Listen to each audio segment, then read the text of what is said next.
Acá lo voy a llamar. Listo. Pero para mí, ¿eh? Que ya Ya empezó. está. ¿Grabando? Sí. Perfecto. Bueno, listo.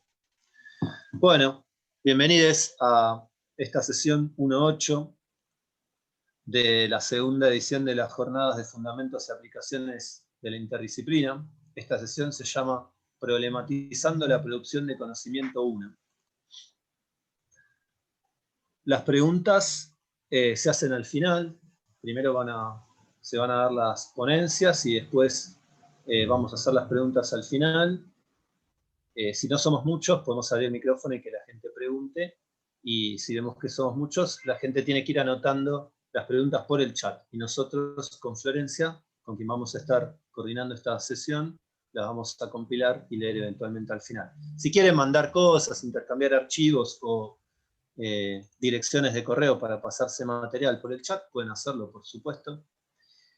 Y pasamos entonces a la primera ponencia, a cargo de Paula Rodríguez Soya.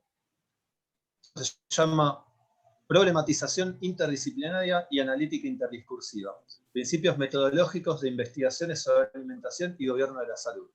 Paula es del CONICET, del Instituto Gino Germani y de la Universidad de Buenos Aires. Adelante, Paula, cuando quieras. Bueno, Federico, muchas gracias. Muy buenas tardes a todos. Y sobre todo agradecer a los coordinadores de las jornadas por el esfuerzo organizativo en estas circunstancias. Voy a proceder a compartir pantalla.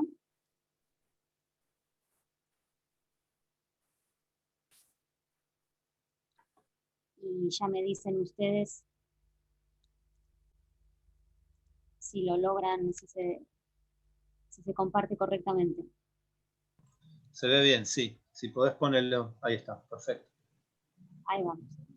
Bueno, muy bien. El trabajo que quiero compartir con ustedes el día de hoy lo he titulado Problematización interdisciplinaria y analítica interdiscursiva, principios metodológicos de investigaciones sobre alimentación y gobierno de la salud, y particularmente está basada, estructurada esta presentación en torno a dos proyectos de investigación que están actualmente en curso. Por una parte es mi plan de trabajo en la carrera del investigador científico de CONICET, y por otra parte un proyecto PICT de agencia, del cual yo soy la investigadora responsable. Para comenzar entonces, vamos a hacer una aproximación rauda, pero espero que efectiva, sobre estos conceptos que propongo como principios de método: problematización y analítica interdiscursiva. Respecto de la problematización y su cariz interdisciplinario, de acuerdo a cómo lo trabajo y lo propongo, les dejo allí la referencia de un artículo que he elaborado y escrito en coautoría con mi hermano Leonardo Rodríguez Soya, que trabajamos en esta perspectiva, y donde nos proponemos un aporte, una elaboración teórica que articula el enfoque de problematización que trabaja o que hemos rastreado en la obra de Michel Foucault, el pensamiento complejo de Edgar Morin y la epistemología genética de Piaget y García. Y esto para hacer una primera distinción entre los problemas, que son algo con lo que lidiamos y que necesitamos, en los que basamos nuestra investigación. Decía entonces, entre problema y problematización. Hay entre esa relación y esa diferencia un aspecto clave del trabajo. Partiendo, en primer lugar, de la concepción de un problema como un recorte específico de la realidad y como un trabajo de objetivación de ese entramado de factores, actores y cuestiones que se presentan a nivel, podríamos decir, ontológico, pero que necesariamente parten de una articulación sujeto-objeto.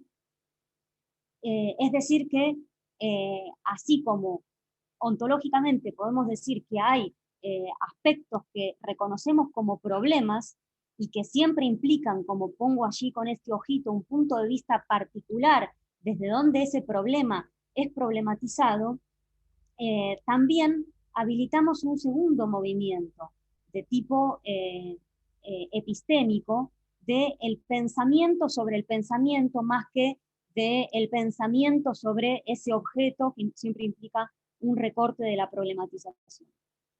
Entonces, en esta clave hay una frase que nosotros solemos recurrir para citar e insistimos en una provocación que dice que los problemas no existen, siempre existe lo problematizado, lo que emerge de un proceso de problematización. Ahora bien, esta problematización tiene dos caras. Por un lado, un componente social de la problematización que podemos reconocer en aquellos procesos y fenómenos sociales a través de los cuales los problemas se ponen en la palestra de la discursividad social y en algunos de los casos llegan a instalarse en agendas públicas y también políticas. Pero otro componente de problematización epistémica o investigativa, que es el aporte del investigador para problematizar, conceptualizar esos fenómenos que siempre tienen un aspecto distinto o lo que nosotros planteamos como un primer problema, como proceso de problematización que lo envuelve y le da forma, y luego de lo cual se arriba a una formulación de un problema prima, en el sentido de esa reelaboración que toda formulación y proyecto de investigación siempre implica.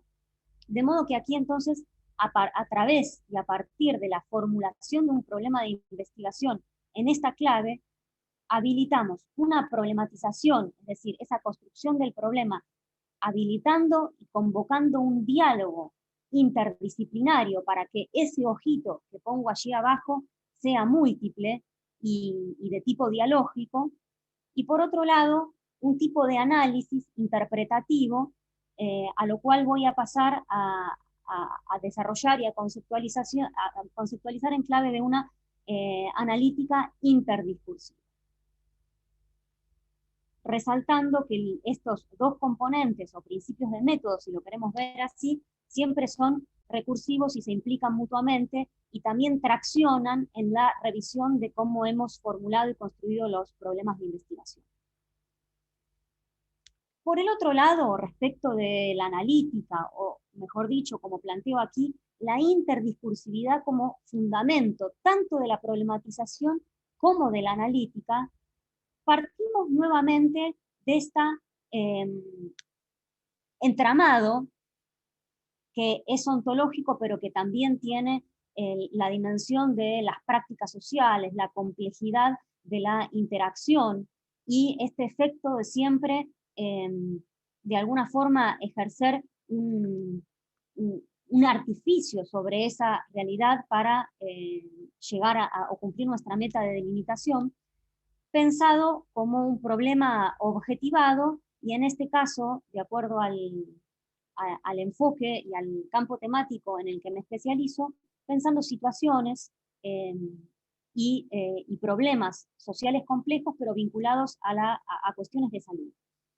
Entonces, cuando nos dirigimos a poner la lupa sobre la interdiscursividad, la forma en que esos discursos se entraman sobre una misma cuestión que está siendo problematizada implica múltiples puntos de vista. Estos ojitos acá esquematizados son distintos ángulos de donde los problemas son vistos y también implica distintos tipos de discursos que nosotros, a través de nuestros diseños de investigación, podemos traccionar, poner en diálogo, invitar para una construcción interdiscursiva e interdisciplinar.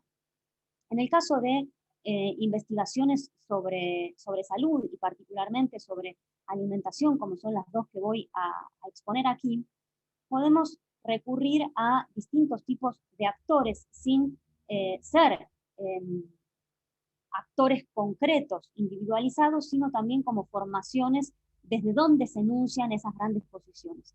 Y claramente podemos convocar a la ciencia, tanto en la vertiente de la biología, como otras tantas, de tipo también ingenieriles, y actores vinculados al campo de la salud en clave profesional, como la medicina, la enfermería, y otros actores agregados que tenemos en la palabra de los organismos internacionales que se pronuncian respecto y que intervienen claramente sobre cuestiones de salud, alimentación, vinculado al delineamiento de políticas públicas en contextos específicos, situados, abordajes y lecturas demográficas y epidemiológicas, como sabemos que nuestra situación de pandemia lo ha puesto cada vez más de relieve, y otro cuadrante también de actores, puntos de vista y discursos que tienen que ver cómo estas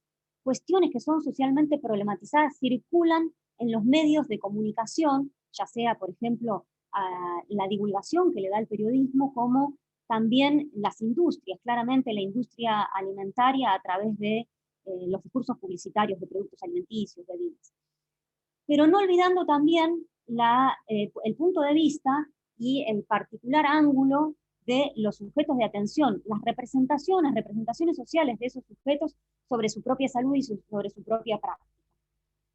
Habilitando también una mirada que hace zoom sobre esta delimitación, que es la articulación con la salud y el medio ambiente, la alimentación con los sistemas alimentarios, no solamente considerando el componente de la subjetividad o las prácticas sociales.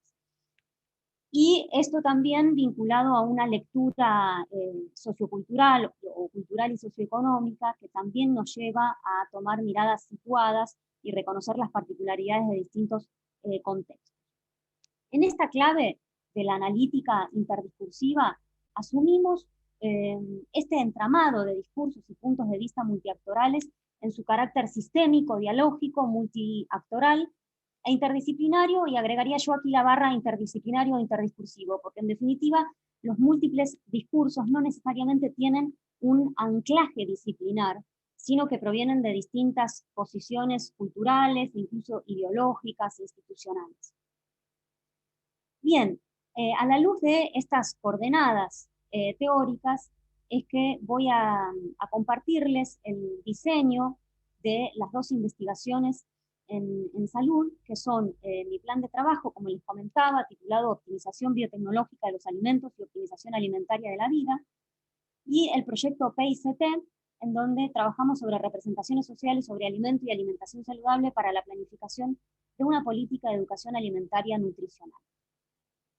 Respecto del primer proyecto de investigación individual, me baso en la construcción de un complejo discursivo en ambas investigaciones. En este caso particular del plan de trabajo, el complejo discursivo está formado, es decir, esa materialidad que es la materia prima del análisis, a través del rastreo de discursos publicitarios, analizando las significaciones que circulan en esos discursos sobre alimentos, bebidas y suplementos dietarios, rastreando el discurso de organismos públicos a través de un análisis documental de organismos internacionales y también nacionales a nivel local de la ciudad de Buenos Aires, y el rastreo de las posiciones del discurso científico a través de entrevistas en profundidad a especialistas en biotecnología alimentaria.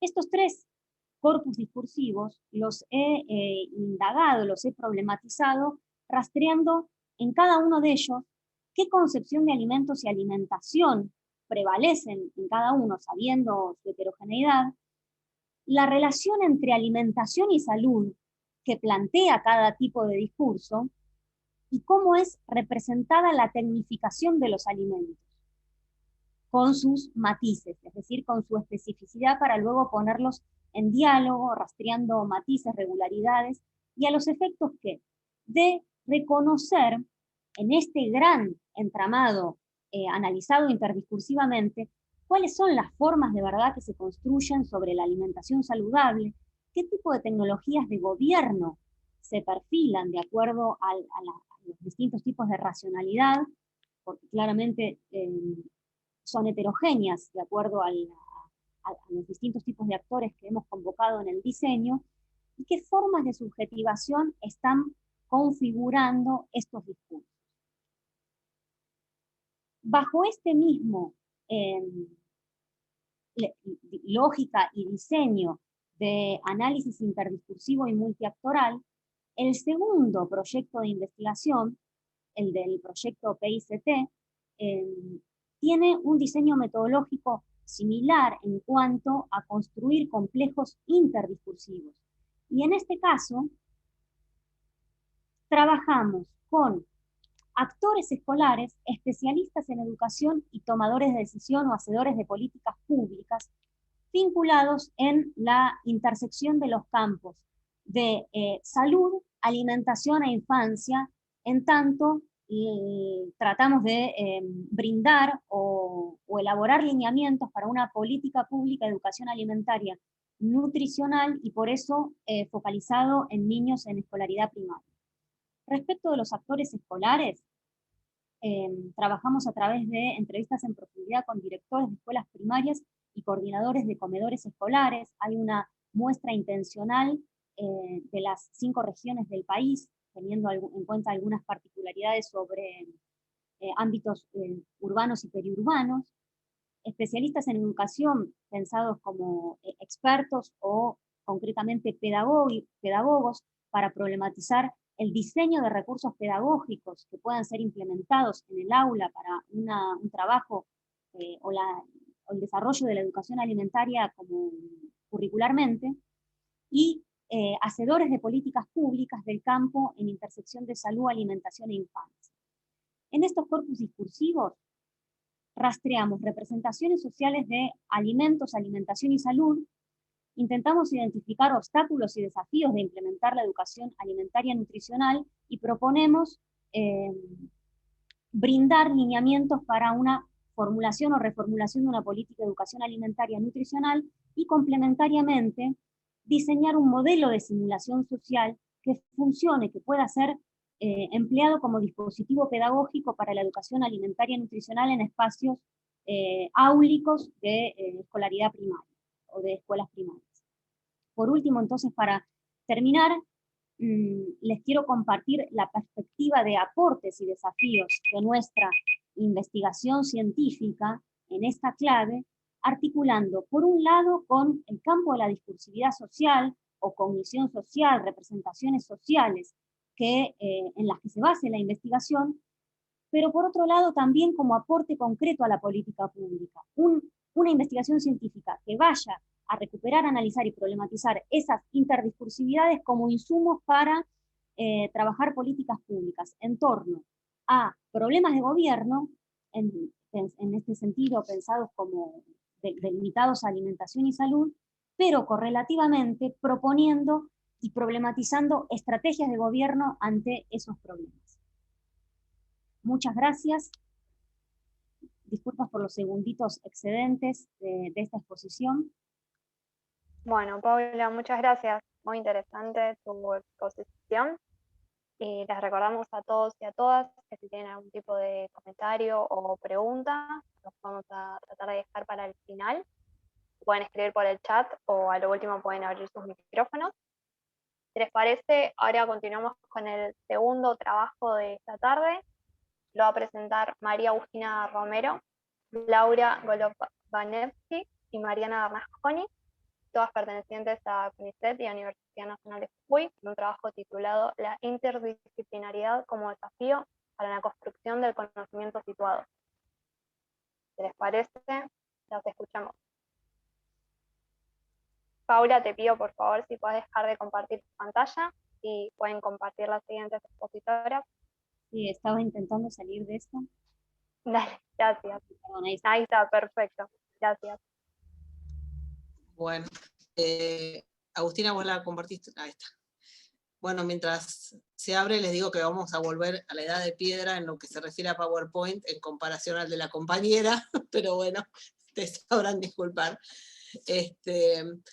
Un poco lo que nosotros nos planteamos, bueno, el título ya lo dijo Florencia, ¿no? La interdisciplinaridad como un desafío para la construcción del conocimiento situado, producción de conocimiento científico y transdisciplina.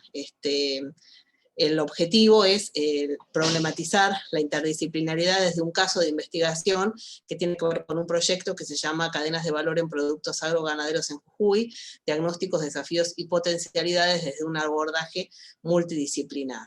Entonces, bueno, como una introducción, pensamos, ¿no?, desde las cuestiones un poco teóricas, digo, como una introducción a esta presentación, hemos seguido bastante a Folari, donde, bueno, él señala que la cuestión de la interdisciplinaridad, si bien parece novedosa, ya tiene más de medio siglo de existencia, apareciendo, según él cuenta, a finales de los años 60, un poco para tranquilizar las problemáticas, ¿no?, de aquel momento de tomas de universidades y rebeliones, pero termina teniendo, de una forma bastante contraria a esta idea, una orientación más pragmática, ¿no?, volcada hacia la eficiencia y hacia las prácticas empresariales. Y luego la temática se retoma a mediados de los 90, cuando, como parte de la crisis de las ciencias sociales, se busca una superación de las distancias entre las disciplinas, ¿no? Acá, bueno, Folari justamente señala una contradicción entre dos vertientes que toman la interdisciplina, en el sentido de una contradicción entre el marxismo, que piensa en la idea de una sola ciencia de lo social, por decirlo rápidamente, y los estudios culturales que ven, por el contrario, una gran variedad, un conjunto de gamas y puntos de vista que nos pueden ayudar a producir un cierto collage, ¿no?, para enriquecer las interpretaciones y tener nuevas miradas, ¿no? Entonces, bueno, esto sería bastante, en general, estas posturas serían bastante contradictorias con esta opción de la interdisciplina como aplicada al mundo empresarial, ¿no? Después, lo que nosotros vamos a, digamos, a intentar, digamos, pensar es que el pensamiento interdisciplinar en realidad necesita de las disciplinas de base, ¿no? O sea, no se puede dejar de lado las disciplinas de base porque son fundamentales en el rigor, en la problemática específica que estudian, pero la interdisciplina no es algo sencillo porque exige un trabajo grupal, con siempre comunes problemas de coordinación y también en muchos casos la falta de resultados inmediatos, ¿no? Como dice Folari, bueno, la unión interdisciplinar no tiene nada de natural, ¿no? Entonces, por lo tanto, siempre va a resultar precaria y problemática. En ese sentido, digamos, esto que les decía, ¿no?, necesitamos las disciplinas específicas para poder avanzar en el conocimiento científico, pero también el diálogo entre las disciplinas para mejorar estas miradas parciales entre cada una de ellas, ¿no? Por otro lado, bueno, hay un interesante giro que señala Folari, ¿no?, donde él un poco intercambia las ideas más comunes de transdisciplina e interdisciplina, porque para él interdisciplina tendría que ver con la interacción de disciplinas diferentes, ¿no? Donde las modalidades de alguna de ellas pueden servir para otras, mientras que transdisciplina sería una interrelación que une aspectos de diversas disciplinas, pero para mirar un objeto nuevo, que no es abarcado por ninguna de ellas, ¿no? Y un poco, digamos, en este sentido, siguiendo un poco esta idea de Folari, si bien nosotros hablamos de interdisciplina, nos sentimos más cerca a esta idea de transdisciplina, teniendo en cuenta que siempre es una construcción colectiva, múltiple, problemática, dispar, en permanente tensión, y sobre todo la importancia de reconocer el conocimiento como conocimiento situado, ¿sí? Las dejo que sigan a mis compañeras, Mariana. Dale, gracias Laura, intentaré volar para que cumplamos con los 15 minutos. Como bien decía Laura al principio de la presentación, para problematizar las preguntas que nos proponía este eje en el cual inscribimos nuestro trabajo, nos basamos en un proyecto de investigación en el cual estamos participando nosotras junto con otras compañeras que se encuentran actualmente en proceso de ejecución. Se trata de un proyecto que aborda cadenas de valor en nuestra provincia, en Jujuy, el cual nació a partir de unas jornadas de trabajo e intercambio que propone nuestro centro, que a su vez es un centro interdisciplinario de investigaciones en tecnología y desarrollo social para el NOA. Es un centro joven, nació la idea en el año 2015 y se constituyó formalmente en el año 2017, y de forma periódica estamos desarrollando reuniones de trabajo e intercambio. Nuestro centro agrupa varias disciplinas como la comunicación, la antropología, la economía, la geografía, la historia, ingeniería de los alimentos, bromatología, nutrición, química, y seguramente me estoy olvidando de alguna otra. Pero bueno, en uno de esos encuentros se presentó un caso de investigación y también de desarrollo tecnológico por parte del equipo de ingeniería de los alimentos, que abordaba el diseño y la puesta en marcha de una fábrica de barras de cereales acá en la provincia de Jujuy, ¿no? Había algunos problemas que se presentaban en esa exposición del caso que eran sumamente interesantes a la luz de las ciencias sociales, pero que en esa exposición aparecían como simples datos, ¿no? Por ejemplo, se había mencionado que para la fabricación y la producción de esas vacas de cereales no se compraba la miel y los cereales que se producían acá en la provincia, porque las producciones locales no contaban con las habilitaciones correspondientes que demanda el Código Alimentario Argentino. Entonces esas materias primas e insumos se compraban en otras provincias de nuestro país. Desde las ciencias sociales, las investigadoras que formamos parte de los equipos de ciencias sociales del centro, bueno, fue como que recibimos una invitación a problematizar esta cuestión, retomar estos asuntos que tienen que ver con aspectos técnicos, tecnológicos y empresariales que proponía esta mirada fragmentada, si se quiere, desde la ingeniería de los alimentos, y sumar a otras dimensiones de análisis que podíamos aportar desde otras disciplinas.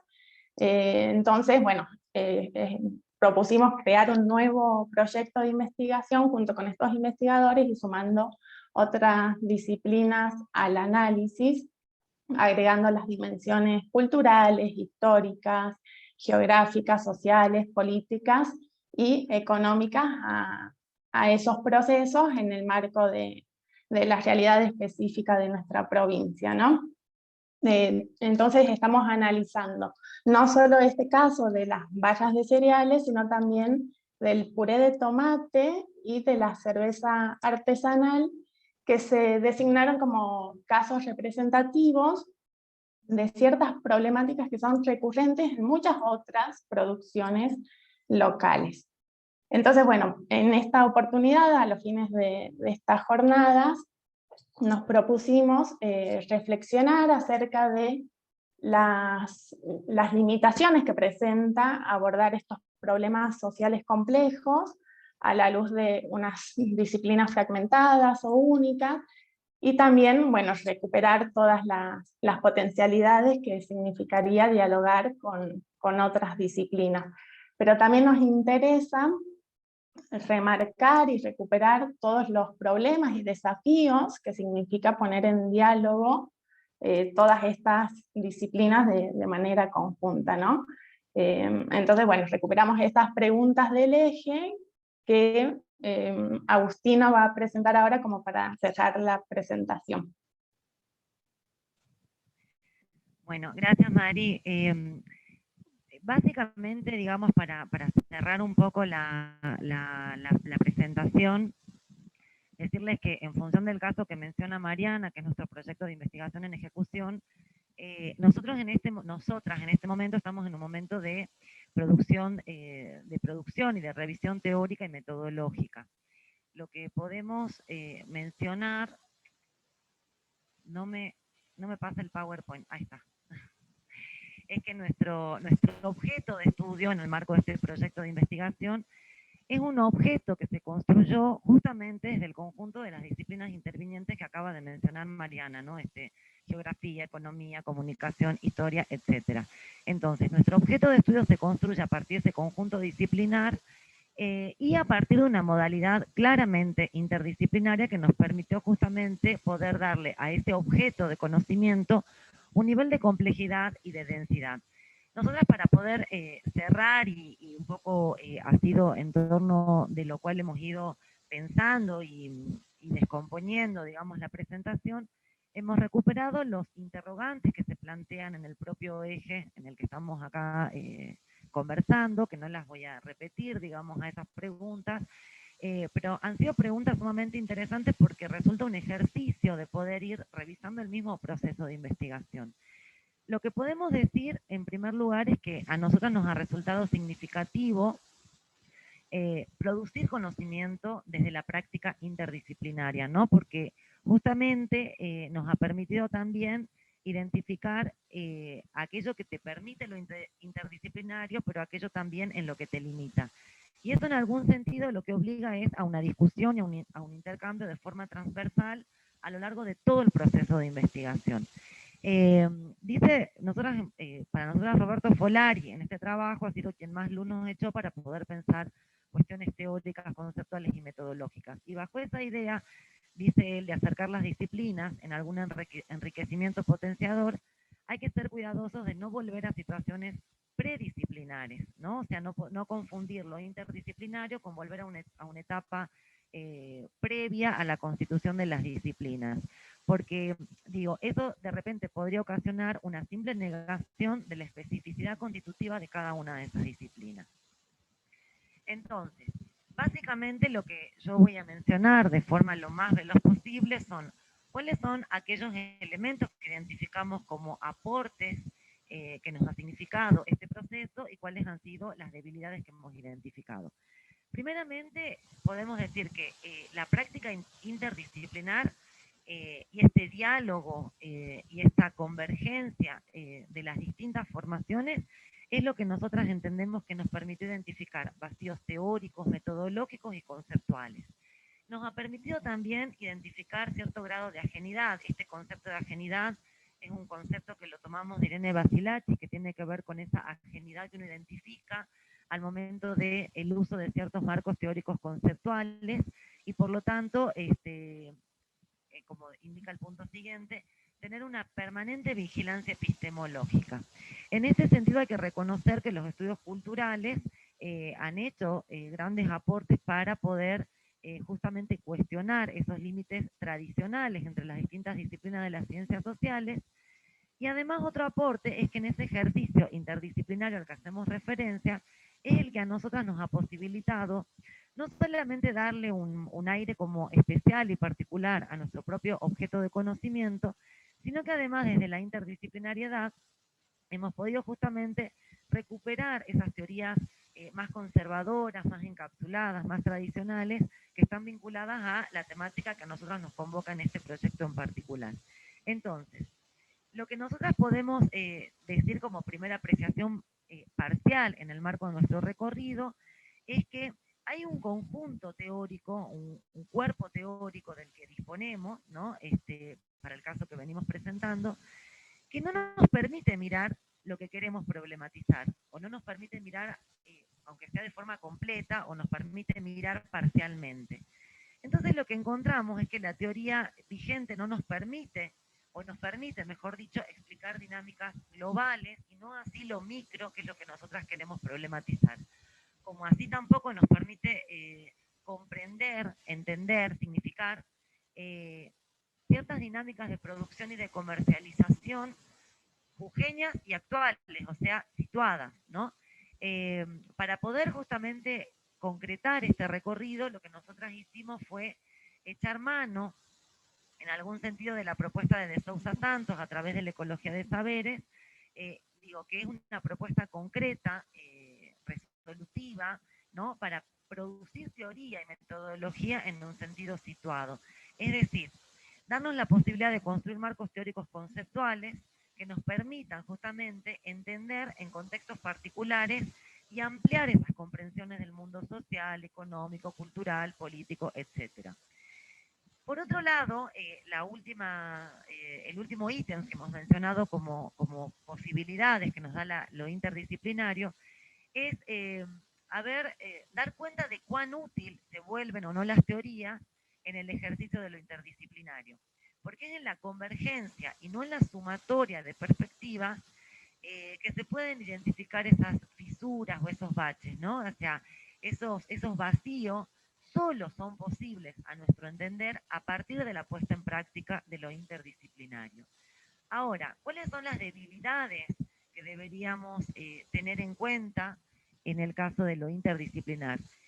Primeramente, señalar que los lenguajes de las ciencias o los lenguajes disciplinares o propios de cada disciplina son mutuamente intraductibles y fuertemente diferenciales. Entonces dice Folari que lo que promueven es una especie de Babel a la hora de su mutuo discernimiento. Digo, el tema de la traductibilidad de los lenguajes propios de cada espacio disciplinar termina siendo un punto, digamos, a revisar o un punto problemático al momento de trabajar lo interdisciplinario.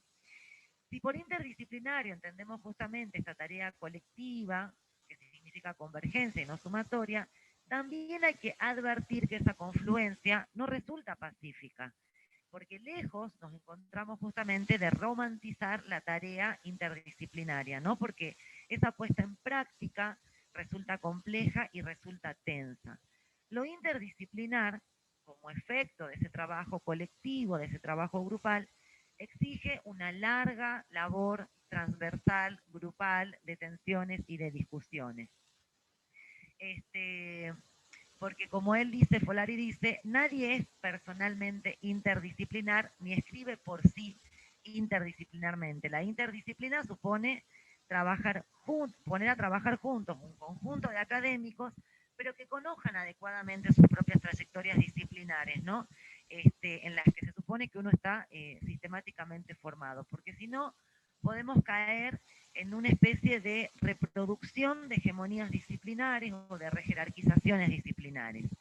Entonces, decíamos antes, evitar u otro de los problemas de la interdisciplinariedad es caer en la romantización de la interdisciplina.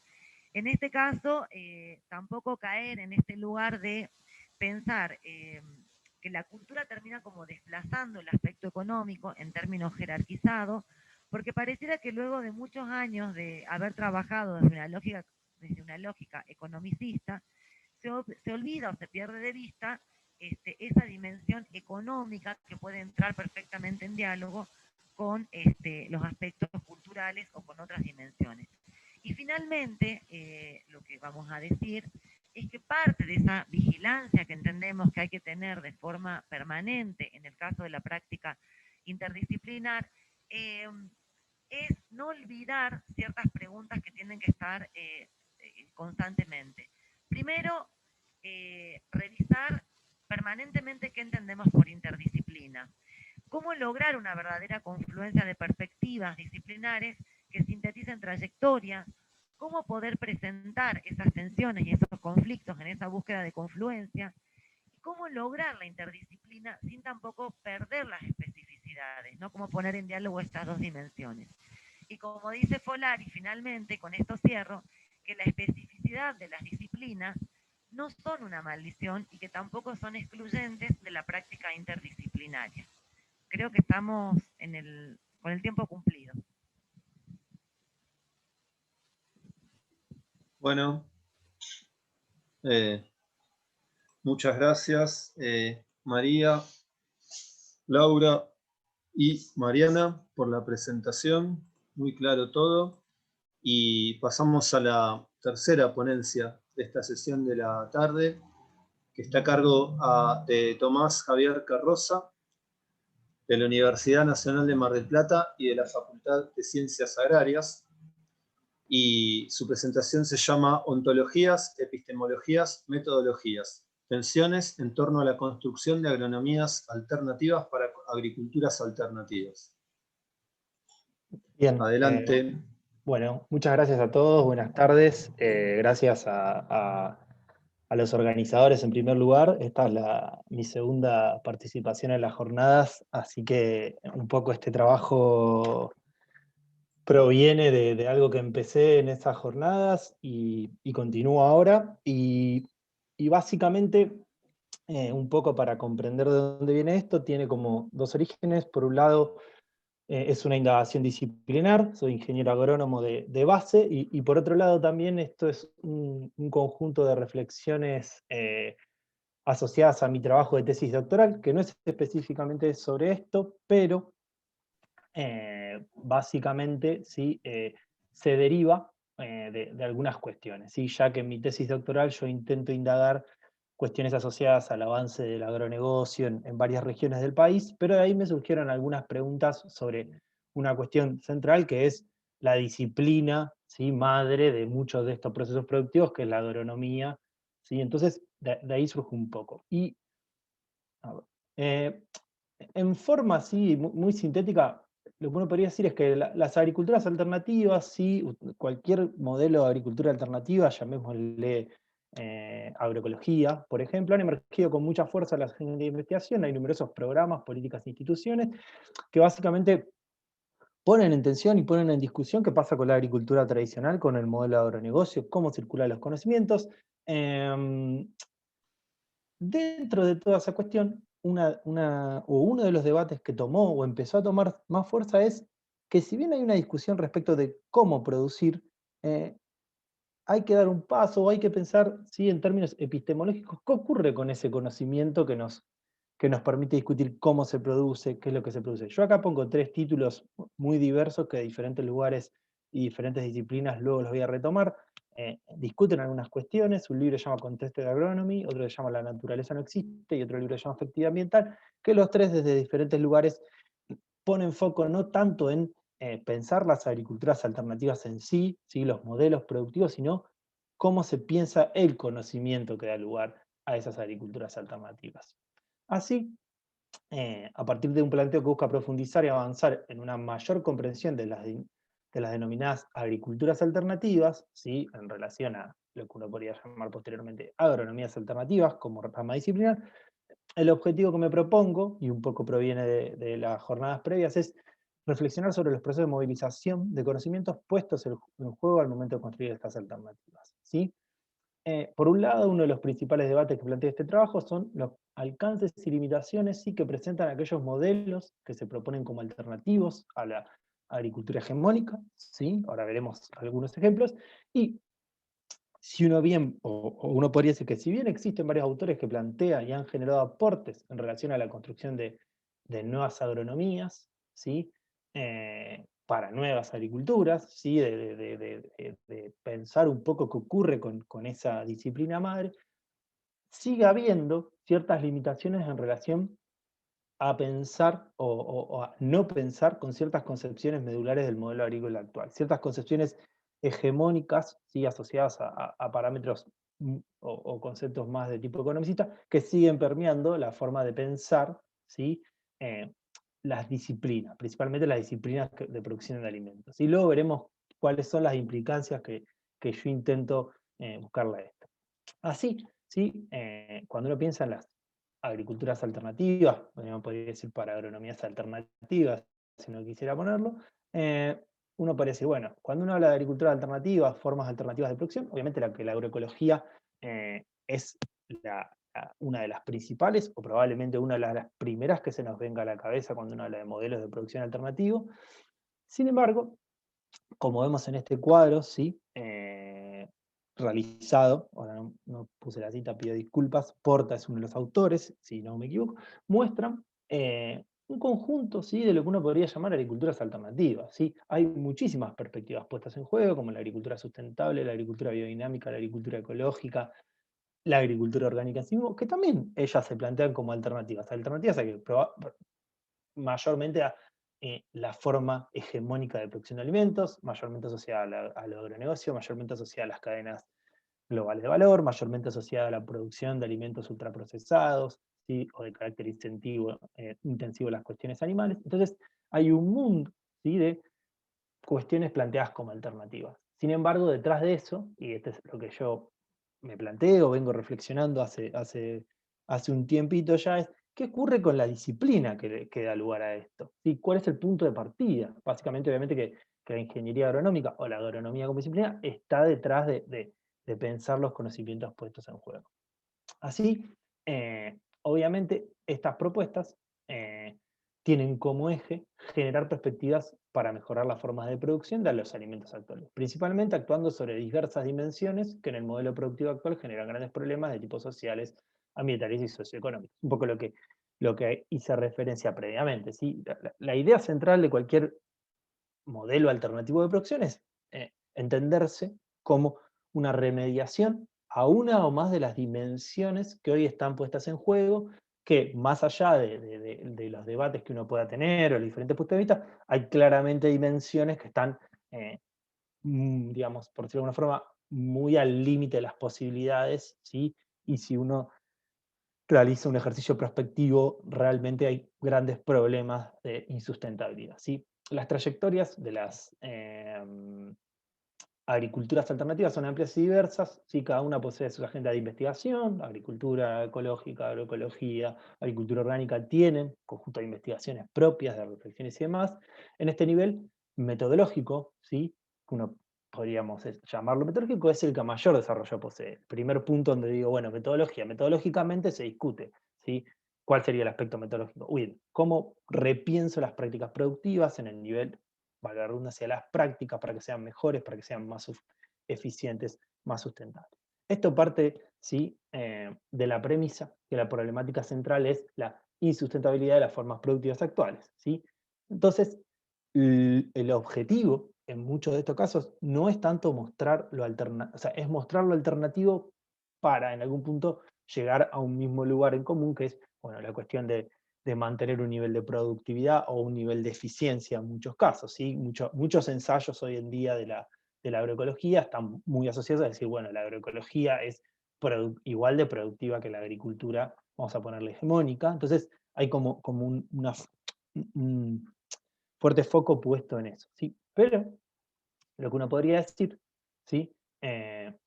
Cuando hablamos de agricultura alternativa es que es posible definirlas a un nivel de práctica. Sin embargo, lo que resulta útil es empezar a preguntarse qué ocurre con la base de conocimientos de la misma.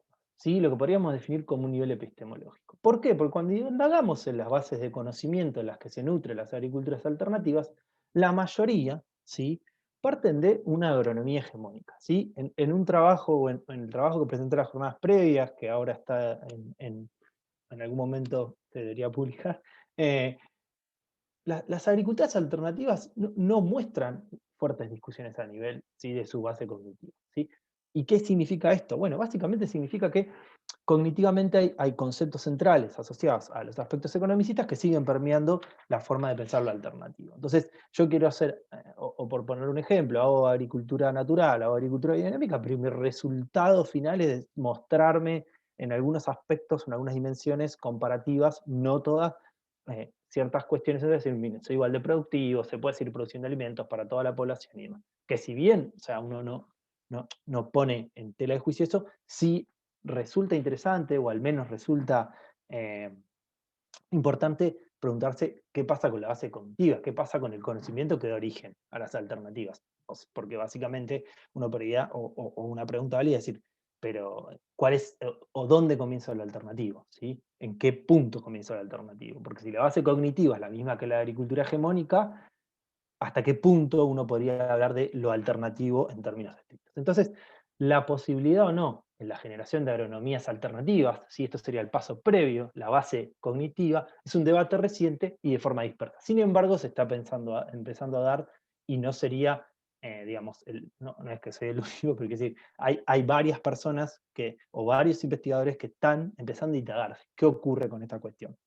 Entonces comenzó inicialmente a existir un conjunto de investigaciones no ligadas directamente al agronómico que comenzaron a indagar epistemológicamente a la agronomía. Algunas fueron de los primeros libros que les mostré, sí, esas fotos, pero sí, desde otras cuestiones como la antropología, como la geografía, ¿sí? Diferentes disciplinas han empezado a ver qué ocurre con esa base cognitiva, qué ocurre con ese conocimiento que me permite tener lo que uno podría decir las agriculturas alternativas o los sistemas agrícolas alternativos. Aquí, ¿sí? También otra cuestión que resulta interesante es decir, bueno, yo pongo este título, digo, nuevos enfoques para viejas problemáticas, ¿sí? Problemáticas que ya venían existiendo. Entonces, ¿qué uno puede decir? Bueno, los debates epistémicos, sí, los debates epistémicos, sí, sobre la producción de conocimiento, sí, sobre la agronomía, resultan dispersos, siendo recién en los últimos años que comienzan a constituirse como un campo más definido.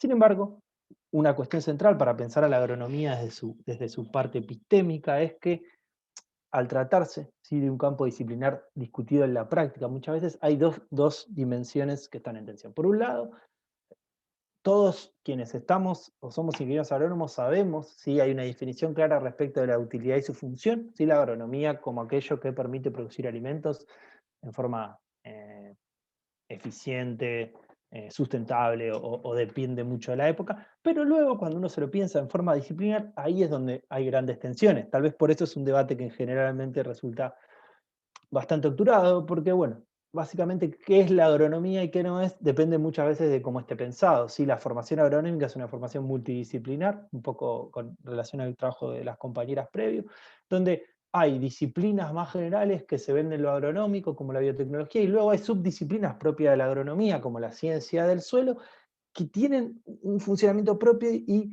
aportan a la agronomía, pero no digamos, todo en función de esta primera parte, la cuestión utilitarista, ¿sí? O al menos, si uno pensase en otras disciplinas, ¿sí?, sería un poco más simple encontrar qué se habla de cuando se habla no sé, en el caso, bueno, está el profesor de los chicos de biología, además, ¿sí?, la biología, la física o otras disciplinas. Entonces, lo complejo, en un primer punto, era rastrear a aquellos que hablan de lo agronómico, como propiamente dicho, como forma de pensar, a pensar las agronomías alternativas. Así, las primeras cuestiones que podemos encontrar es Sévilot, sí, esto es bastante interesante también, es un agrónomo francés que en los 70, acá hay algunas traducciones más cercanas en el tiempo, al español, muy poco, discutía esto, discutía la agronomía como una forma de pensar al sujeto en relación al territorio, al sujeto en relación a formas de habitar para relacionarse con el medio natural en la obtención del alimento, ¿sí? Que obviamente se pierde eso y recién ahora está volviendo. Aún ahí también podría comprender un poco, poner en juego qué es lo que ocurre en los 80 con la erupción, sí, de los modelos más neoliberales o inicialmente sí con la aparición o cambios estructurales a nivel mundial en muchos aspectos, pero en uno principalmente es en el de la producción de alimentos y la erupción de las grandes transnacionales, ni hablar en nuestro país y lo derivado de eso que fue la constitución de nuestro modelo de agronegocios. Pero lo que ocurre por otro lado es que Summer y Thompson en el año 2012 comenzaron, ¿sí?, a hablar de lo que se llama la agronomía política, que justamente lo que ellos piden es romper con el carácter normativo al que ha venido siendo sometido el campo agronómico, ¿sí? Esto quiere decir empezar a volver a esas bases, empezar a pensarlo desde ese lugar de qué significa disciplinarmente. Ellos trabajan con un conjunto de definiciones, de estudio de casos, pero muy centrados en eso, ¿sí? Lo agronómico es algo que debe ser puesto, ¿sí?, en discusión, puesto en ruptura. Entonces, hay ciertos indicios para comprender que la agronomía no es solo un conjunto de técnicas a aplicar para obtener determinado cultivo, determinado rendimiento, sino es un conjunto de aspectos de la práctica y el espacio, de lo material y lo cognitivo que entran en juego. Así, ya para ir cerrando, lo que nosotros empezamos a encontrar es que desde otras disciplinas, sí, en este caso hay un libro que se llama Pensando con los suelos, que es un libro muy reciente, se llama Políticas Materiales y Teoría Social, otro desde la antropología, que es un libro de Gastón Gordillo, que inicialmente uno podría no asociarlo, pero habla de cuestiones asociadas a la afectividad del territorio. Luego ya hay preguntas más claras, como se hacen estos investigadores, con una pregunta muy clara: el agroecosistema, ¿sí? Está puesto en cuestión, que es un concepto central de la agronomía. Entonces, hay desde otras disciplinas como un viraje muy claro a hacerse preguntas, ¿sí? ¿Qué pasa con lo agronómico en sí? ¿Qué pasa con esa con esa cuestión epistémica que tanto ruido empieza a hacer para pensar lo alternativo en términos reales. Así nos encontramos con Giraldo, que en el año 2015 pone en juego una nueva dimensión al momento de pensar lo agronómico, ¿sí? Que desde su propuesta avanza con un análisis de las ontologías que intervienen en las formas de conocimiento que hacen al sistema productivo, ¿sí? Lo ontológico, ¿sí? Esto sería como la tercera parte, nos permitiría comprender que la agronomía asociada al modelo productivo hegemónico es parte de una concepción integral del mundo, de una forma de habitar el mundo, ¿sí? Lo que él nos plantea es dar un paso previo y empezar a pensar qué concepciones, ¿sí? De mundo, qué concepciones de diferentes aspectos de lo alimentario están en juego, ¿sí? Al momento de pensar lo agronómico, ¿sí? Cómo se habita el mundo, ¿sí? Entonces, el modelo hegemónico agronómico en realidad es una forma de habitar, una forma de habitar asociada a la desposesión mayormente, pero ir hacia esos aspectos, bajar hacia las bases en estas cuestiones, pasar no ya de lo epistémico, sino a lo ontológico, nos permitiría poder comenzar o seguir con esta indagación. Así, básicamente la forma de habitar es un resultante de un proceso así, de interacción entre la naturaleza y las sociedades, donde la agronomía es una forma cognitiva y la agronomía hegemónica una forma cognitiva particular. Entonces uno podría decir, bueno, se requieren estrategias que pongan en juego otras ontologías para pensar agronomías alternativas, que se propongan desde formas nuevas de habitar el espacio y reimaginar el vínculo entre humanos y naturalezas, que eso es algo que es lo que digo yo. Luego, paradójicamente, muchas de estas formas han ocurrido a lo largo de la historia. Muchos pueblos han sabido producir sus alimentos de otros vínculos, sin embargo, y obviamente lo que vengo relatando, el propio avance y hegemonía, ¿sí? De una forma de agricultura y consecuentemente una forma de agronomía, generó una construcción de sentido que terminó por limitar lo alternativo a un plano productivo y a esto que se le llama lo sustentable, ¿sí? Así, en los últimos tiempos se ha comenzado a abordar la agronomía de perspectivas novedosas, en su mayoría provenientes del desarrollo de la antropología y la filosofía. Hay varias ramas sí, que están puestas en juego. Dicho de otra forma, se hace hincapié en la emergencia de una nueva interdisciplina, ¿sí? Si uno podría pensar, para una agricultura o consecuentemente para una agronomía. Al tratarse de conocimientos altamente asociados a un conjunto de prácticas específicas, existe un fuerte vínculo cognitivo entre las metodologías, la epistemología y, por último, y escasamente exploradas, las ontologías, que dan lugar a los diferentes tipos de agronomía, o que podrían dar lugar a diferentes tipos de agronomía, que nos permitirían pensar otras agriculturas, ¿sí? Y finalmente, perdón por el retraso, ¿sí? El avance hacia nuevas agriculturas y consecuentemente hacia nuevas agronomías requiere hacer una visión que ponga foco, ¿sí? En las formas actuales que toma la relación entre el hombre y el medio natural, ya que es a partir del desarrollo y análisis de este vínculo, entiendo yo, que existe la posibilidad de construir modelos de generación de alimentos que subviertan las características actuales de la insostenibilidad del modelo productivo. Y así, bueno, muchas gracias, pido disculpas por atrasarme unos minutos y nada, espero que les haya resultado interesante la presentación. Bueno, Tomás, muchas gracias por presentar tu trabajo.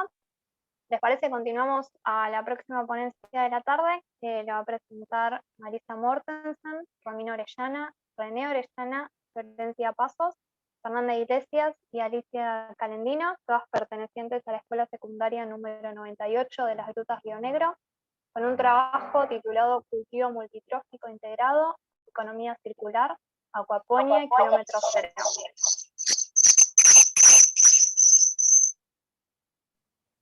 Cuando quieran empezar, las escuchamos. Sí, buenas tardes. Ahora empezamos a compartir. Se escucha un poquito bajo, puede ser. No sé si soy yo o el resto.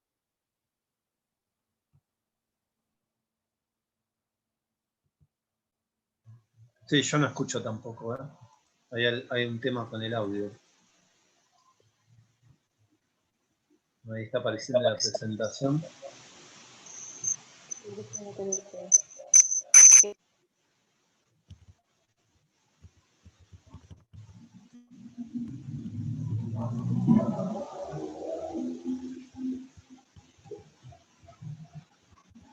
Yo no escucho nada, ¿eh?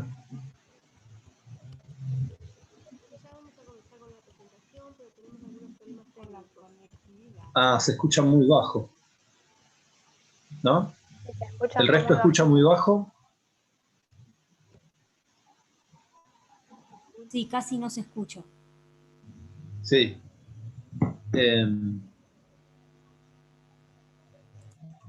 Perdón, a ver si pueden hacer algo en su computadora o en sus dispositivos de audio para ver si se puede escuchar un poquito más fuerte, porque si no, no se va a poder apreciar, Marisa. Estamos intentando, pero evidentemente no tenemos éxito. Ah, ok. ¿Ahí no nos escuchan? Ahí se escucha un poco mejor, sí. Pero si lo pudieran intentar perfeccionar un poco más.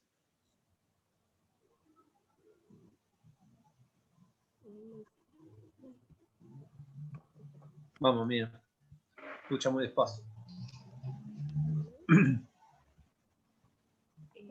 Hola, sí, buenas tardes, con estos inconvenientes técnicos que estamos teniendo. Pero bueno, queríamos contarle Ahí mejoró. que, Sí, claro, ahí los queríamos escuchamos. contarle que somos un grupo de profesores de una escuela secundaria. La escuela secundaria se encuentra en Las Grutas y de acuerdo a la calidad de los otros trabajos que hemos estado escuchando, tengan en cuenta ustedes eso, a quién está dirigido el proyecto. Lo que proponemos es cultivo multitrófico integrado, acuaponia kilómetro cero. Es un proyecto que queremos llevar adelante desde el área científico-tecnológica. Así que bueno, acá con mi compañera le vamos a ir contando lo que armamos. Bueno, el área de educación en ciencias y tecnología del colegio secundario va a intentar con los estudiantes de tercer año, del agrupamiento de tercer año, construir saberes a partir de lo que los estudiantes ya traen desde el ciclo básico. Esto es para tratar de complejizar aquello que viven en su vida cotidiana, ¿no? Y aprender modelos propios que ofrecen las ciencias naturales. La combinación que nos permite el sistema Aquaponia acerca de los contenidos de estos fenómenos naturales en los cuales intervienen, en este caso, peces y plantas, nos va a permitir abordar una forma de investigación adaptado al ámbito escolar. Y la construcción de estas situaciones y experiencias de los estudiantes, también poderlo trasladar luego a sus hogares o al contexto en el cual viven. Todo esto asesorado por profesionales, por técnicos y por algunos recursos que van a aportar centros de investigación de mayor envergadura, como es el Centro de Investigación Aplicada y Transferencia Tecnológica, en recursos marinos Almirante Storni, que se encuentra en San Antonio Este, y la Universidad Nacional del Comahue. Bueno, esto es lo que nosotros queremos abordar. ¿Por qué hemos elegido hablar de acuaponia, ¿no? Porque, primero que es una técnica que ya la están llevando a cabo como investigación y nos servía a nosotros como un buen ejemplo. La acuaponia es una técnica de cultivo en la cual se obtienen peces y hortalizas u otros vegetales en realidad en un mismo sistema de producción. Se trata de un sistema de recirculación en el cual las plantas reciben la mayoría de los nutrientes necesarios para su crecimiento directamente del agua de cultivo de los peces. Bueno, se trata de un proyecto interdisciplinar, bueno, tal como lo describieron también nuestros compañeros de acá de esta jornada. Es complejo, bueno, es un proyecto abierto porque también está abierto a la comunidad y al contexto en el cual se va a llevar a cabo este conocimiento situado. Es realista, ya que se encuentra actualmente en funcionamiento en la universidad y es de corte colectivo porque creemos que es la manera de que esto se haga posible y de que circule el conocimiento y circulen los saberes. Contamos con el aporte técnico, como ya dije, de la Universidad del Comahue, Y es un proyecto multidisciplinar también, ya que intervendrán conceptos desde los campos disciplinares de la biología, de la química, que es mi caso, yo soy docente de química, de la microbiología, de física, Marisás de física, conceptos de matemática, de economía, de comunicación y de arte. Bueno, yo les voy a hablar del objetivo. El objetivo es, por un lado, desarrollar y validar un sistema acuapónico de peces, en este caso las truchas arcoíris, y vegetales varios, a pequeña escala y empleando materiales de descarte para poder reducir costos. De algún modo queremos compartir los propósitos que nos brinda la economía circular, que da a conocer un nuevo modelo de sociedad, esto de reciclar, reutilizar, y bueno, usar eficientemente los recursos. ¿Y por qué hablamos de kilómetro cero en el título? Porque con eso queríamos indicar que va a haber un nulo traslado para poder conseguir los insumos que necesitamos. Otro de los objetivos tiene que ver con poder desarrollar un biofiltro empleando diferentes soportes. Ahí la idea es poder jugar con distintos elementos, ya vamos a mostrar algunas imágenes y a desarrollar un poco más esa idea. Y bueno, aprender haciendo en diálogo de saberes con la comunidad. ¿Qué componentes tiene el sistema? Bueno, en primer lugar requiere de un tanque para el cultivo de peces. El tanque para cultivar los peces es el componente indispensable en el sistema. En este recipiente se van a encontrar los peces. El recipiente podrá ser de materiales, como muestran las imágenes, de materiales reciclados. Y bueno, siempre va a depender del número de peces que tengamos, del tamaño que vayan adquiriendo, pero bueno, la idea es utilizar lo que tenemos disponible, ¿no? Otro de los componentes que requiere el sistema es una bomba de aireación, como verán, también podrán apreciar en las imágenes. Tanto las truchas como las raíces de las plantas necesitan del oxígeno disuelto en el agua para poder sobrevivir y desarrollarse, evitar que las raíces se pudran en el caso de las plantitas. Y bueno, hay todo el sistema, que como les decía es un sistema cerrado de recirculación. Digamos, es súper necesario contar con una bomba para poder encontrar el oxígeno que necesitamos, o sea, proveernos. El biofiltro. El biofiltro es un contenedor que alberga materiales porosos como piedra pómez, muestra la imagen, esponjas o biobolas. En el caso de las biobolas son elementos plásticos diseñados para ofrecer mayor área en relación al volumen para que se puedan adherir las bacterias benéficas que necesitamos para que el sistema funcione bien. El biofiltro sirve para albergar bacterias nitrificadoras, nitrosomonas y nitrobacter preferentemente, que convierten el amonio, molécula que está presente en las excretas de los peces, en nitrito y luego en nitrato, aprovechable por las plantas.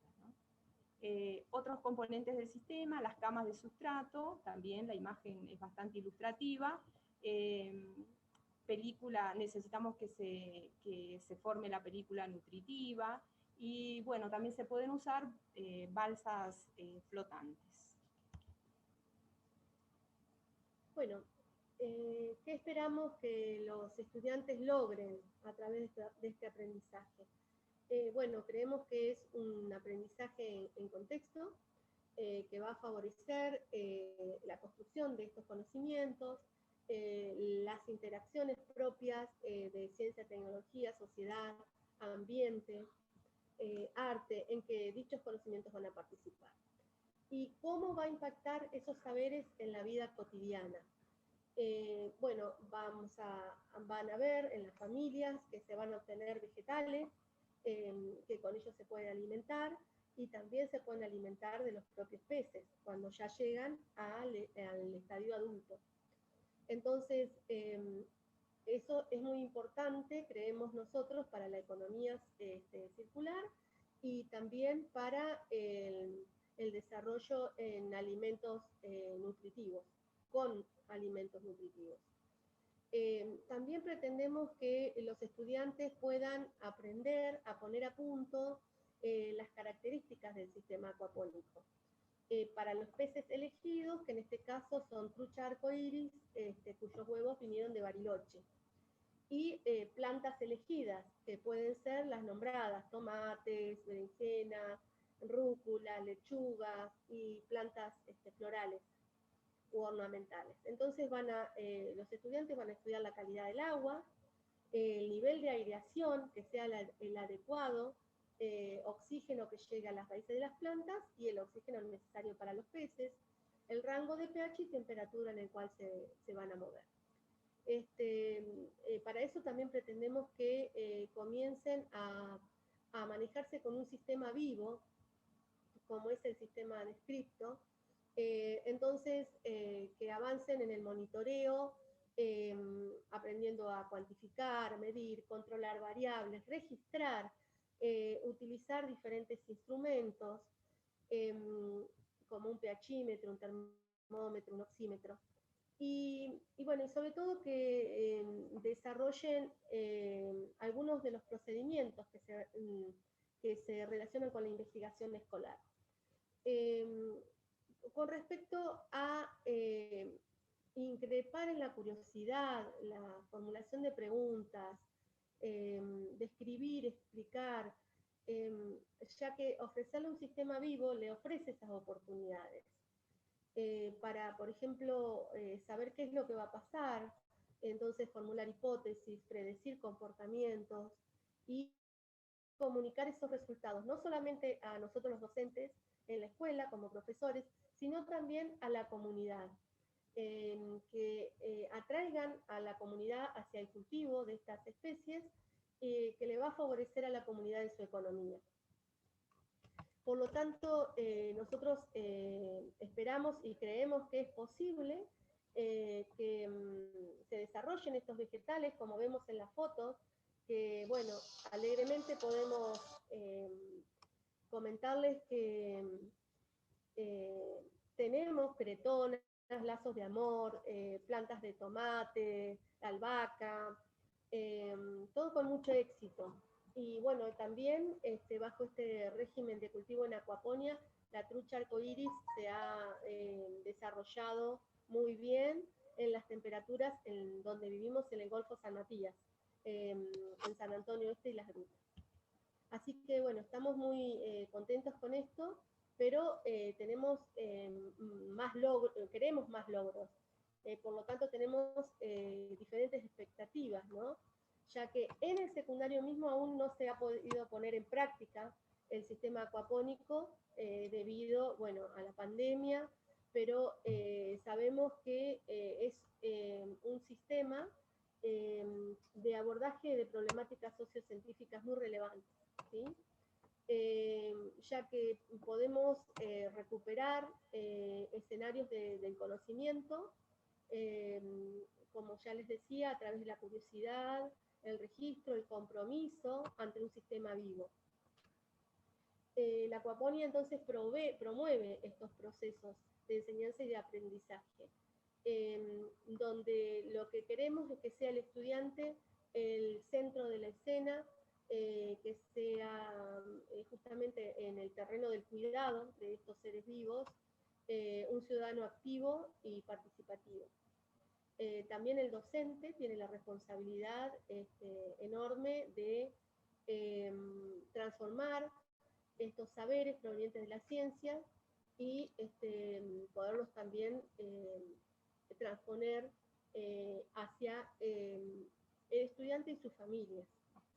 Bueno, por eso creemos que la propuesta de la enseñanza de acuaponia no es solamente basado en el conocimiento científico, sino en un diálogo de saberes con la comunidad. Así que creemos que justamente es un proyecto con un fuerte componente comunitario. Bueno, así damos por finalizada nuestra presentación. Les agradecemos muchísimo. Y bueno, particularmente también agradecer a la universidad que nos permitió desarrollar y asesorar en este proyecto. Bueno, muchas gracias, Marisa, por esta hermosa presentación de este trabajo tan relevante para introducir a los estudiantes en el trabajo interdisciplinario y en la toma de conciencia de la importancia del desarrollo de las economías regionales. Y bueno, por último, pasamos a la última ponencia de esta sesión de la tarde, que va a estar a cargo de Santiago Benítez Vieira y de Juan Duarte, y nos van a presentar la edición en castellano del libro La biología en cuestión, ensayos dialécticos sobre ecología, agronomía y salud, de Richard Lewontin y Richard Levins. Santiago es del Instituto Multidisciplinario de Biología Vegetal de la UNC y el CONICET, y Juan es docente del CBC y de la UBA, y ambos son editores de la colección Ciencia y Marxismo de Ediciones del Instituto de Pensamiento Socialista, IPS. Bueno, Juan y Santiago, cuando quieran, pueden comenzar.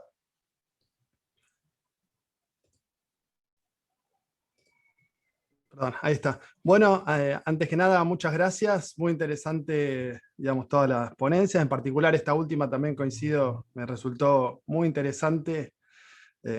Creo que a Richard Lewis le hubiese interesado también esto. Bueno, para ir rápido hacia el libro, La biología en cuestión, ensayos dialécticos sobre ecología, agricultura y salud, es el segundo libro de la colección Ciencia y Marxismo de Ediciones IPS. El primero fue Genes, Células y Cerebros, de Hillary y Stephen Rose, quienes van a estar exponiendo mañana en estas jornadas. Bueno, con la colección y este nuevo libro apostamos a tender un puente al pensamiento marxista en ciencia, que incluye una tradición muy rica, que incluye además de los autores del libro, Richard Lewontin y Richard Levins, a los mismos Rose, figuras como Stephen Jay Gould, el biólogo Joseph Needham, los matemáticos Lancelot Hodgson, Joseph Gooder o el biólogo del desarrollo Conrad Waddington, entre otros, que lo que buscamos es ponerlos a disposición para nuevas generaciones de lectoras y lectores y militantes.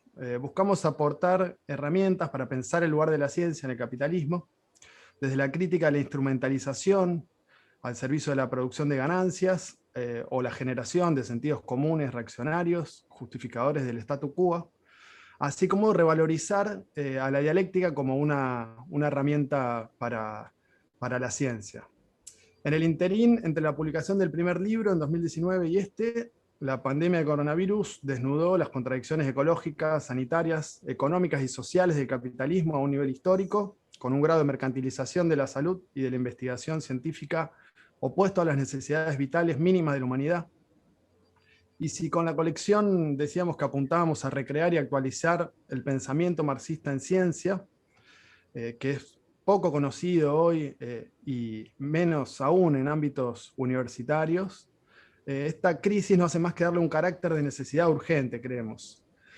Por último, resaltar que somos una editorial militante, buscamos ser un puente para el acercamiento a la militancia anticapitalista y socialista, y por una sociedad sin explotadores ni explotados, en la cual la ciencia sea una herramienta creativa y emancipadora. Le doy la palabra a Santi. Hola, hola, ¿qué tal? Bueno, yo les voy a contar un poco de los autores, de su trayectoria tanto académica como militante. Estos son Richard Lewontin, el que está atrás, y Richard Levins, el de adelante. Lewontin fue hasta el año 98, que se jubiló, profesor de Zoología y Biología de la Cátedra Alexander Agassiz de la Universidad de Harvard, electo miembro de la Academia Nacional de Ciencias de Estados Unidos, a la cual renunció al poquito tiempo en desacuerdo con las investigaciones militares que esa academia avala. Es una persona extremadamente conocida en el campo de la genética de poblaciones y la biología evolutiva. Para darles algunos ejemplos de lo que hizo, demostró que existe una gran variabilidad genética en las poblaciones naturales, fue pionero en eso, que las razas humanas no tienen ningún significado ni justificación biológica, y junto a otro biólogo muy conocido, que es Stephen Jay Gould, criticó lo que se llama el programa adaptacionista, que es un programa en biología cuyas ramificaciones hasta ahora vemos en ámbitos como la psicología evolucionista y la sociobiología, y en gran parte de lo que vemos todos los días como divulgación científica, lamentablemente. Junto a Levins, Lewontin rechazó la noción de que el medio ambiente era algo fijo, donde sucede la evolución biológica, y por el contrario, postulan ambos una interacción dialéctica entre los organismos y su ambiente, donde se influyen unos a otros mutuamente. Levins, por su parte, es agrónomo y matemático de Cornell. Vivió mucho tiempo en Puerto Rico junto a su esposa, que es puertorriqueña y activista feminista. Estando en Puerto Rico fue miembro del Partido Comunista, del Movimiento por la Independencia, y trabajó cultivando plantas, realmente. Y una vez que volvió a Estados Unidos, obtuvo cátedra en Harvard también, donde participó del grupo de trabajo de enfermedades nuevas y resurgentes, y fue jefe del programa de ecología humana. También fue electo miembro y renunció a la Academia Nacional de Ciencias. Y una cosa que también lo distingue es que es conocido como pionero del movimiento ecologista y promotor de la agricultura ecológica en Cuba, donde asesoró al gobierno de la revolución. Para pasar un poco, para que conozcan una parte de la militancia de los autores, ambos formaron parte a fines de los 60 y 70 de la agrupación conocida como Sign for the People, junto a muchos otros científicos, voy a dar la lista. Esta organización en principio se opuso a la guerra de Vietnam, pero posteriormente tomó otros reclamos, en particular denunciar la subordinación de la ciencia a los intereses de las grandes compañías farmacéuticas, químicas, semilleras, etc. Y combatiendo también el racismo y el sexismo en todos los ámbitos. Para darse una idea de esta militancia, aquí hay una frase en su propio boletín, donde dice que debemos cambiar fundamentalmente el presente sistema económico y social, un sistema no democrático que deje insatisfechas las necesidades de vivienda, educacionales, médicas y nutricionales de una gran parte de su población, mientras el hombre pasea por la luna. Debemos tomar el control de las poderosas estructuras corporativas que utilizan su fuerza económica para dominar y manipular la sociedad al servicio de su propio interés. Nosotros los científicos somos trabajadores. Pasando ahora al contenido del libro, los dejo con Juan para algunos capítulos del ejemplo.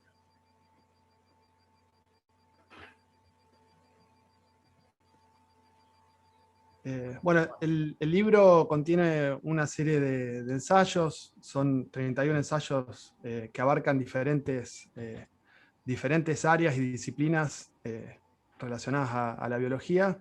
Uno de los ejes del libro, que recorre el libro transversalmente, es la crítica al dualismo, al reduccionismo biologicista, al determinismo y a las dicotomías, contraponiéndoles una mirada dialéctica de la relación entre la totalidad y las partes, que aborde la complejidad de los fenómenos, la unidad en sus tendencias contradictorias y dinámicas.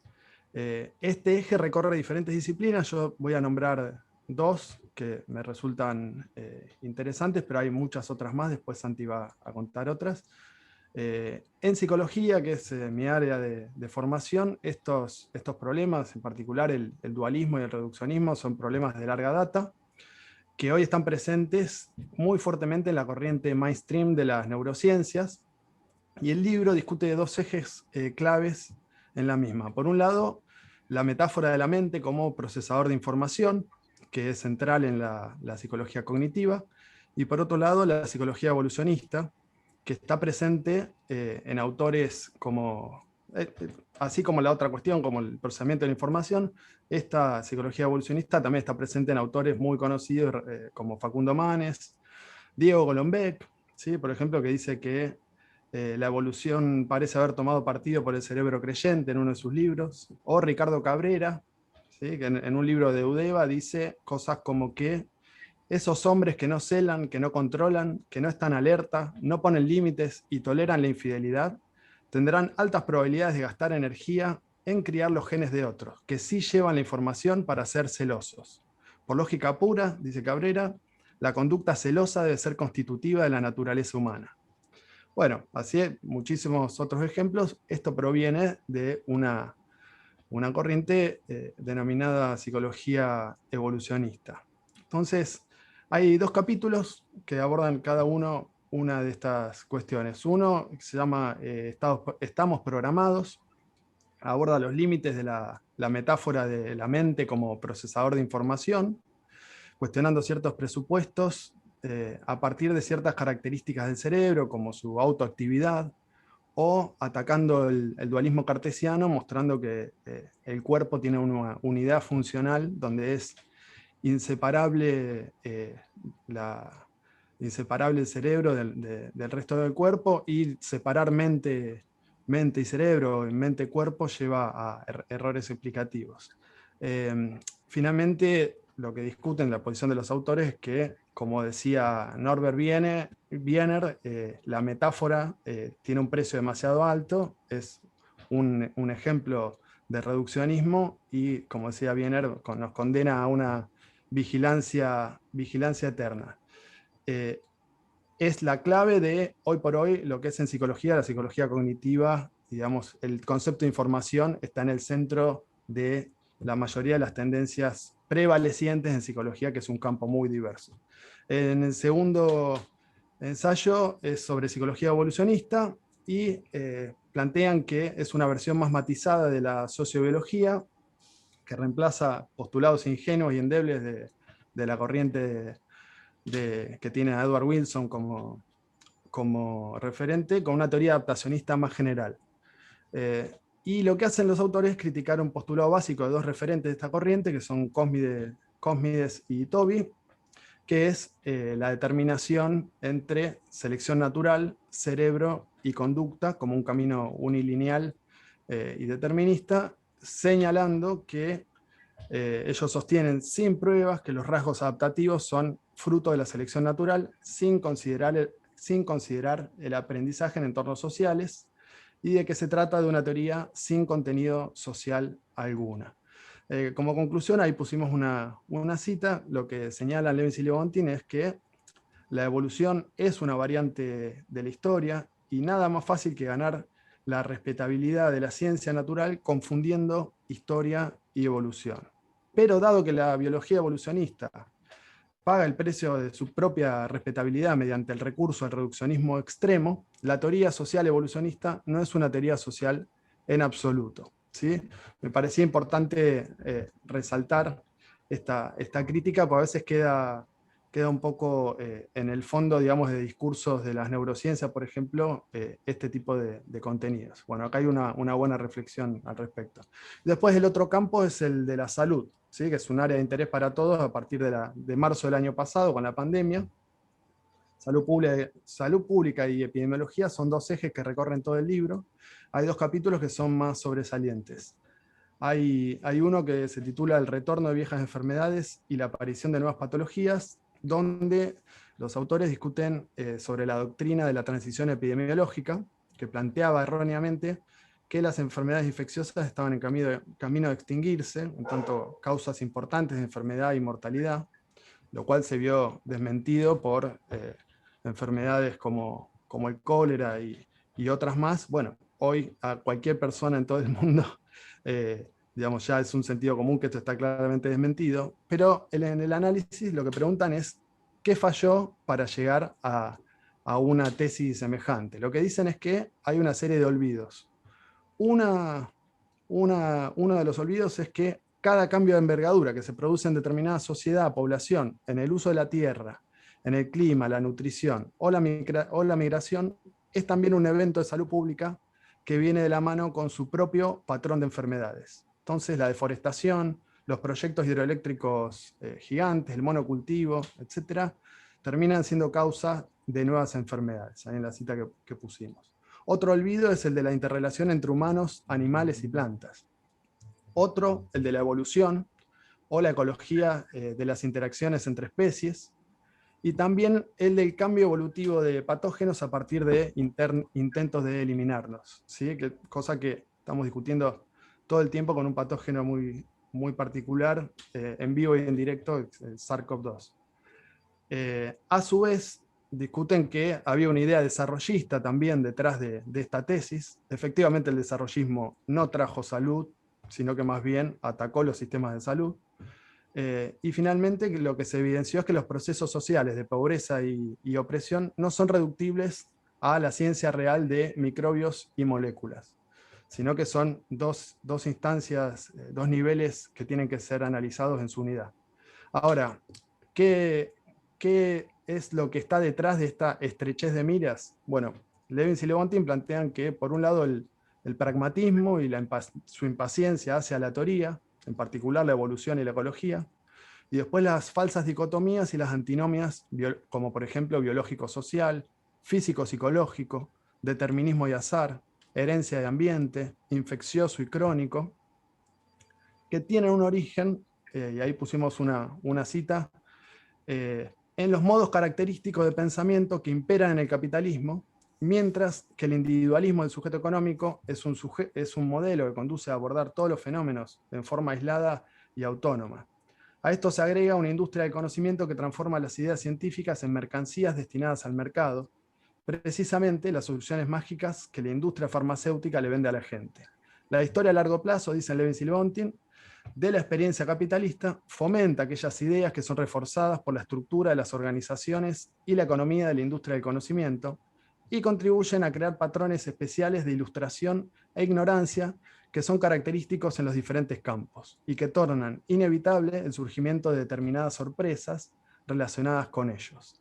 Para finalizar esta parte, estas reflexiones, en particular de Levins, dieron lugar a una corriente muy interesante que es la de Structural One Health, de Rob Wallace y su grupo, que hoy por hoy resulta crucial para comprender, por ejemplo, los orígenes de la pandemia que estamos atravesando, ligados al agronegocio y su relación, por ejemplo, y la relación de la circulación de patógenos con los circuitos del capital, por ejemplo. Son dos cuestiones que desde un punto de vista dicotómico o no dialéctico parecerían alejados, pero desde el punto de vista de Structural One Health están relacionados en su unidad. Bueno, lo dejo a Santi.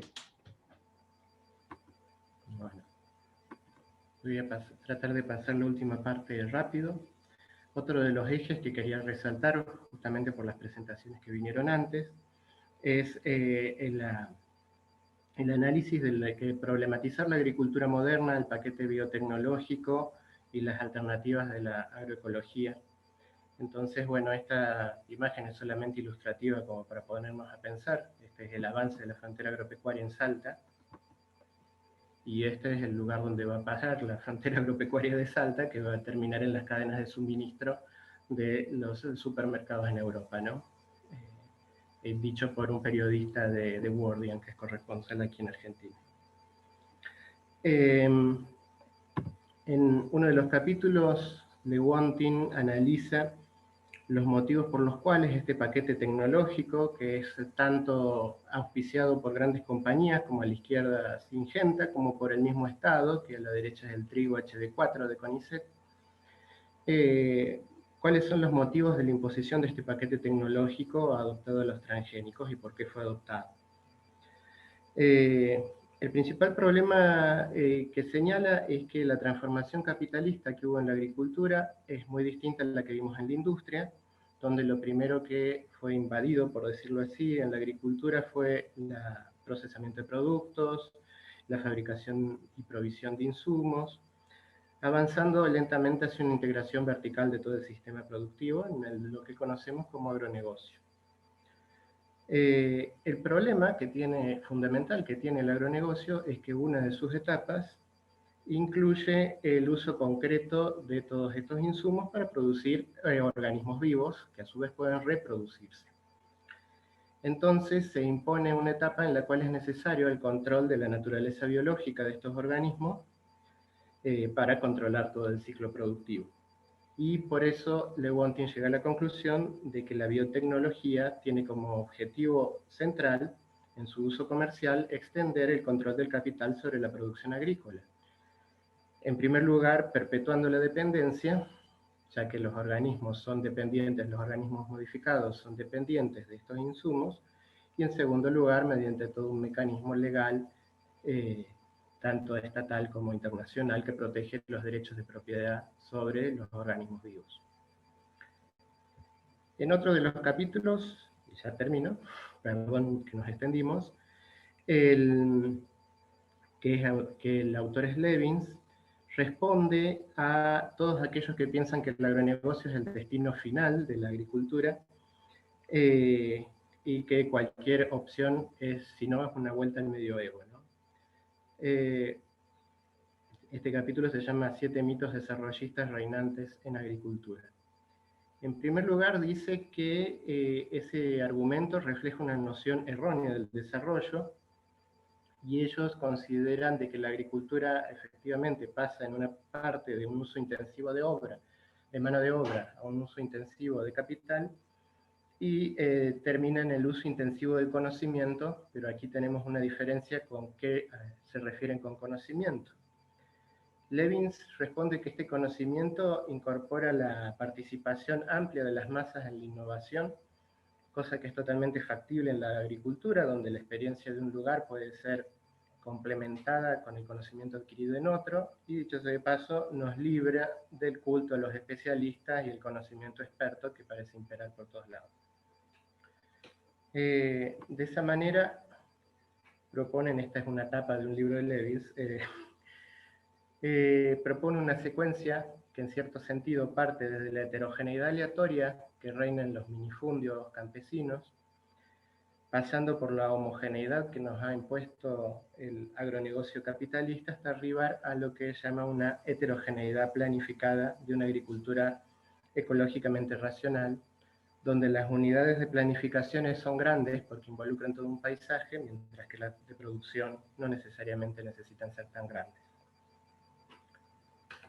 Bueno, solo para finalizar, estamos muy contentos de presentar el libro en estas jornadas y creemos que puedan leerlo y sea un aporte constructivo a una ciencia libre de las ataduras que le impone la sociedad capitalista, y sea un instrumento de emancipación social por una sociedad, como dijo Juan, sin explotación ni opresión.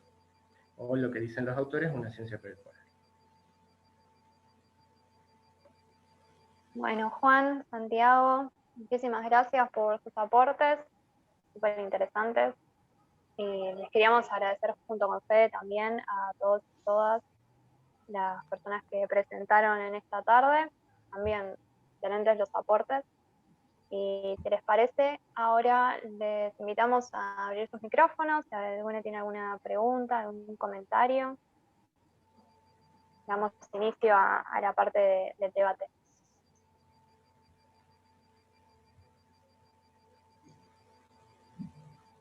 Si nadie se anota para hablar ahora, yo leo algunas preguntas que quedaron acumuladas en el chat, ¿sí? Dale, Fede, tengo perfecto. una de Paula Rodríguez Sol, que hace una pregunta para Tomás. Dice, ¿cómo se posicionan los teóricos de la agronomía hegemónica frente al desarrollo de las perspectivas de agronomía alternativa? Muy interesante conocer si advertís alguna problematización de sus propias prácticas en el sentido de una reflexividad crítica sobre los fundamentos epistémicos y ontológicos que sustentan la agronomía hegemónica. Gracias. Y después... Sí.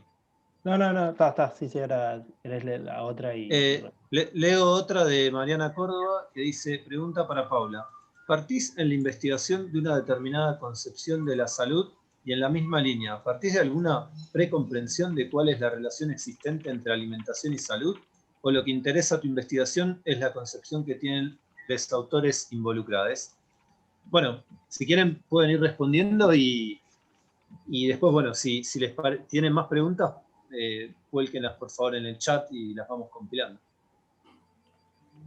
Bien, bueno, respondo, sí, la pregunta, Paula. Bueno, gracias por la pregunta, Paula, está buena. Para intentar hacerlo lo más breve posible, porque no hay mucho tiempo. En realidad es bastante interesante porque la agronomía hegemónica no necesita, digamos, no tiene teóricos en un sentido estricto, no hay gente que haga reflexión teórica de la agronomía. Si hay agrónomo, es como cuando se llega a cierto nivel de capital académico se pasa como una etapa de reflexividad. Y la reflexividad es en un nivel de sistemas productivos. Es como, bueno, cómo repensar la agronomía, que es en realidad muy asociado a la cuestión academicista de la agronomía, la producción académica, cómo abordar ciertas problemáticas. Obviamente, lo que ellos le llaman problemáticas son todas problemáticas derivadas de problemas hegemónicos de la producción agropecuaria. Un problema central de la agronomía es cómo alimentar a tantos miles de millones de habitantes del mundo. Donde obviamente hay bastantes o infinidad de estudios que muestran que hay grandes problemas de distribución más que de producción, pero bueno, la agronomía está permeada por esas preguntas, que son como preguntas rectoras del campo, que en general hay textos que son como que se producen cuando se llega a cierto nivel de reconocimiento. Ese nivel de reconocimiento no tiene tanto que ver con el conocimiento que se produce en la agronomía, sino más bien con el capital académico adquirido, ¿sí? Eso por un lado. Entonces ahí no hay una problematización de las prácticas, y lo que sí hay es un diálogo, que eso es otra cuestión bastante interesante, con la emergencia y la adquisición de fortaleza e irrupción de movimientos como la agroecología y demás.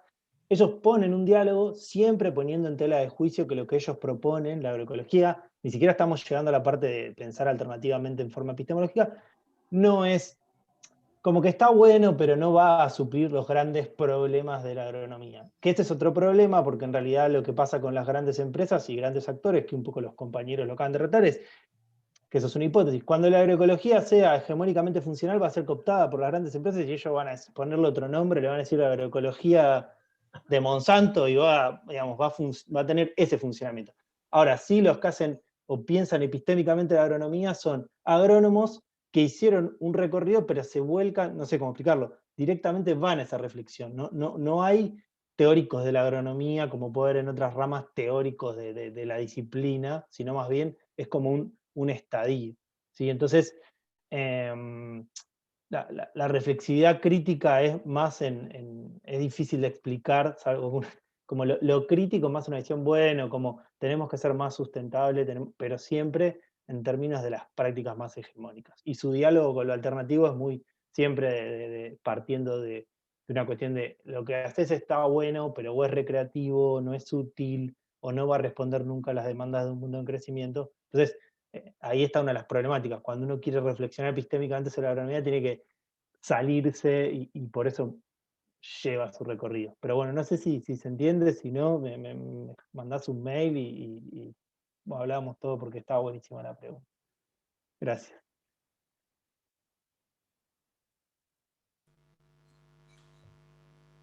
Bueno, está bien si continúo yo. Federico, Florencia, me dicen. Sí, perfecto, Paula.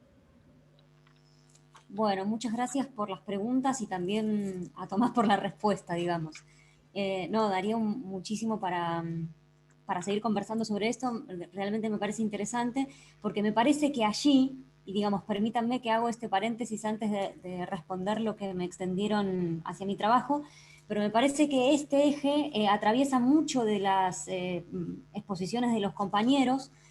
En tanto, me acuerdo las compañeras que hablaban de la romantización de la interdisciplina, en el sentido de que estas prácticas que nosotros o bien desarrollamos o estamos propugnando o se combate para poder desarrollar desde las instituciones y desde las condiciones de posibilidad de los sistemas de financiamiento y demás, y los tiempos de ejecución, la interdisciplina puede quedar presa como de tres movimientos, que es o bien esta romantización o desarrollos marginales que por otro lado no logren un efecto concreto en términos de impactos, que fue una de las preguntas que me hacía Federico también, o por otro lado recaer en un discurso de lo políticamente correcto, como también sucede con todos los enfoques por ahí sistémicos y de la complejidad, donde se enarbola ese tipo de discurso, pero en las prácticas pasa una cosa muy diferente, o de esta perspectiva también marginal que discute y desarrolla esa sensibilidad epistémica, pero que no logra entrar en diálogo, porque creo que si lo que buscamos es transformar las prácticas, al menos científicas, y cómo todo eso se relaciona con las prácticas productivas y sociales, es claramente necesario un diálogo que me parece que no lo estamos pudiendo entablar en muchos de los ámbitos. Así que bueno, esas cuestiones tenía en mente. Y respecto de las concepciones de salud y relación salud y enfermedad que me preguntaban Mariana, creo, hay una cuestión que considero yo fundamental de este tipo de investigaciones cuando nos proponemos rastrear desde los propios discursos y proponer que eso pueda tener un anclaje y una articulación concreta para los problemas públicos de gobierno, que es justamente que las políticas públicas muchas veces están desarticuladas de los sentidos, significaciones y representaciones sociales de las poblaciones a quienes están dirigidas. Y si bien podemos discutir y criticar todos los enfoques centrados en los efectos o la efectividad, en definitiva, la política pública se presenta hacia como solución a un problema que es construido socialmente. Entonces se cae en la antinomia de ser delineada, trazada en abstracción de los sentidos que circulan en esas poblaciones. Entonces me parece fundamental recaer en las propias concepciones como sentidos construidos por esos sujetos y no partir de definiciones a priori, o si las hay, plantearlas como verdades que son discutibles y que están en construcción. Me parece que con eso respondo la pregunta que hizo Mariana. Gracias, Paula y Tomás, por las respuestas. Hago una nueva ronda de preguntas para el resto de los expositores.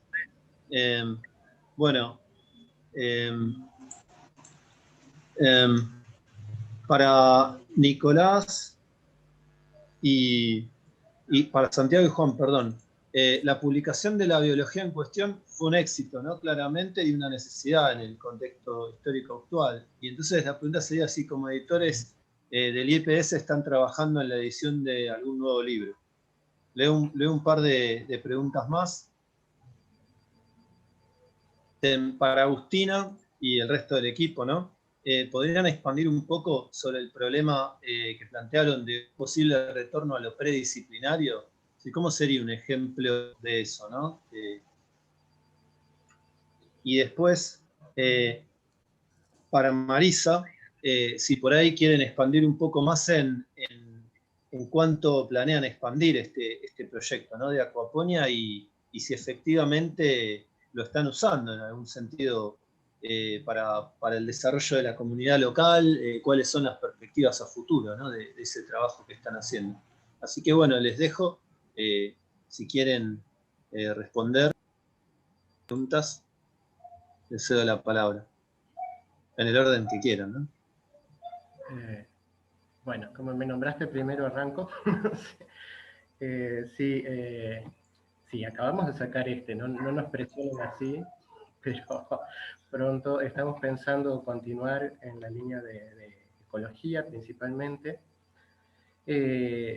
probablemente con textos de personas que abordan el pensamiento de Marx, que no era para nada reduccionista en estos temas, sobre ecología y salud. Se pasó la última etapa de su vida leyendo Química del Suelo, así que es muy interesante ahondar, autores como Foster, Saito, o en el mismo Rob Wallace, que trabaja, que es un autor que trabaja con una perspectiva alternativa a la epidemiología, y que ha publicado muchos libros que básicamente son muy premonitorios respecto a lo que pasa ahora, ¿no? Como las grandes granjas provocan grandes gripes, y bueno, cosa que literalmente sucedió, y que habla mucho de la relación entre el deterioro ambiental, el sistema industrial de producción de alimentos y lo que sufrimos ahora.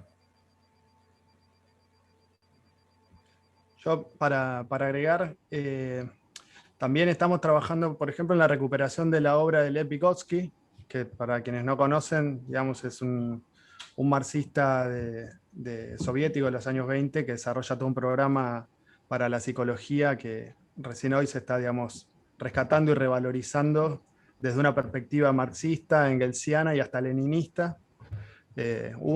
un libro que quisiéramos editar en algún momento es el significado histórico de la crisis en psicología, así que eso lo tenemos como un proyecto, tenemos como varias líneas.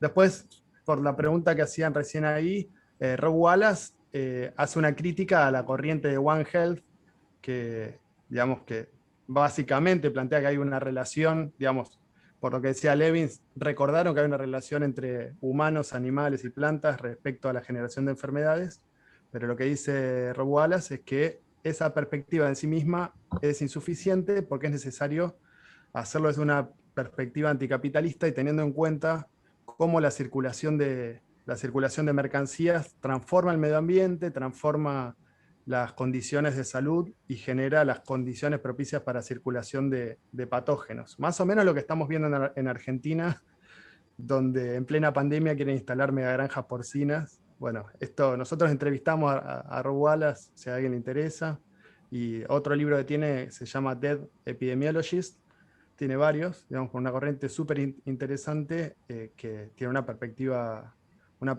digamos, dialéctica y anticapitalista. Así que eso. Bueno, no sé si Hola, Agustina, sí. Federico, sí, nos habías preguntado. Dale, contesto yo. A ver, en relación a la pregunta, digo, nosotras recuperamos el trabajo de Roberto, uno de los trabajos varios, en realidad, Roberto Folari, porque nos permitía en realidad revisar algo vinculado a, bueno, qué implicancias tiene producir conocimiento desde lo interdisciplinar, ¿no? O sea, ese era como el punto de partida y sobre lo que nos echó luz ese material. Concretamente, digamos, en el caso de Roberto Folari, digamos, para quienes hayan leído otros materiales de él, sabemos que él tiene inclusive como cierta estética o cierta perspectiva de escritura, que es un permanente provocador y además también creo esta invitación, ¿no?, a advertirnos permanentemente sobre no casarnos con ciertas perspectivas. Y en este sentido me parece que él es que plantea esta idea de lo predisciplinar. En realidad lo que está diciendo es, bueno, en realidad las disciplinas o los espacios de construcción del conocimiento históricamente han trabajado de forma vincular, ¿sí?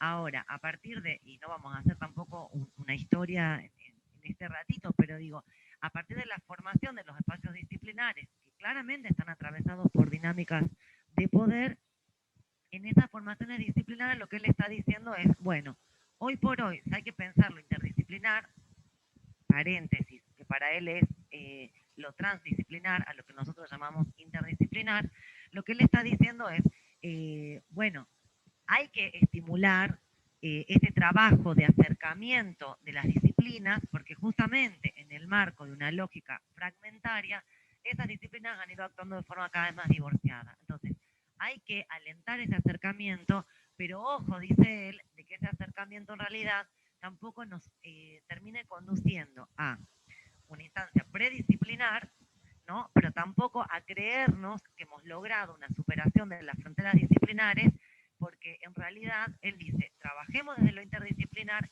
pero reconociendo las especificidades. Creo que respondí. Bueno, gracias. No sé si Marina o Laura quieren agregar algo.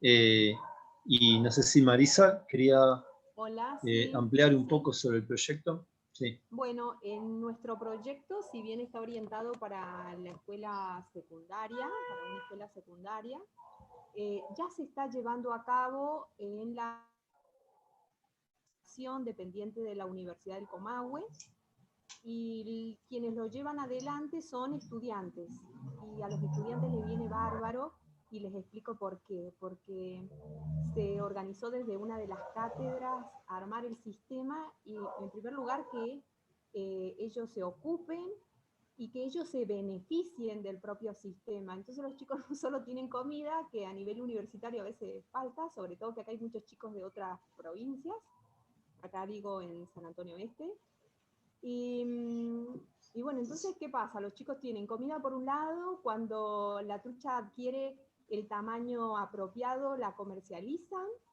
y por ende tienen dinero, y así que funciona bárbaro. tienen como 5 sistemas en paralelo, van probando variables, así que está muy bueno. Como ha tenido mucha consulta por parte de la comunidad, a pesar de la pandemia y sobre todo por la pandemia, es que se quiere organizar este año con este grupo de colegio secundario para que ellos puedan llevarle el conocimiento a las familias, digamos, y lo puedan replicar, lo puedan reproducir. Así que sí ha dado, por el momento está funcionando bárbaro. Bueno, muchas gracias, Marisa, por la aclaración y por el proyecto que nos has traído. Y bueno, queda un tiempito para hacer alguna pregunta o comentario más, si alguien se quiere anotar. Yo mientras tanto voy dejando la información del panel, que va a comenzar ahora a la brevedad, porque nos queda, después de 3 largos pero exitosos días de JFI 2021, que han tenido una gran participación, todavía queda un día más y hoy tenemos un panel. Así que aprovecho para pasarles por el chat la invitación, por si quieren y tienen tiempo de sumarse ahora a este interesante panel que va a venir a continuación. Pregunta, Florencia, no sé si querés agregar unas palabras. No, súper interesantes. Bueno, tengo una consulta para Santiago y Juan, pero creo que ya se la mandé por privado, que es más que nada cómo adquirir el libro. No sé si alguno de los dos. También había otra, ahora la voy a leer, que también era para ellos. En un segundo, Julia, consulta. Dice, Santiago o Juan, ¿podrían ampliar un poco la idea por detrás de One Health?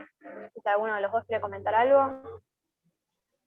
Sí, no, yo recién justo había leído la pregunta, digamos, y era en ese sentido. Se llama Structural One Health y es una contraposición a la corriente de One Health que plantea que es una unidad entre animales y humanos, bueno, pero tiene que ser desde un punto de vista que tenga en cuenta el capitalismo. Eso. Después, Bueno, muchas gracias por todo, digamos. A todos, muy interesante todo. Bueno, entonces si no hay más preguntas, vamos cerrando. La verdad, muy bien, estuvimos de tiempo, estamos perfectos para irnos al panel central que empieza en unos pocos minutos. Y aprovecho para agradecerles una vez más a todos los panelistas de esta hermosa sesión. Y bueno, esperamos contar con ustedes en el panel de hoy y el día de mañana también. Así que damos por concluida entonces la sesión. Nos vemos, gracias. Chao, gracias. Gracias, chao.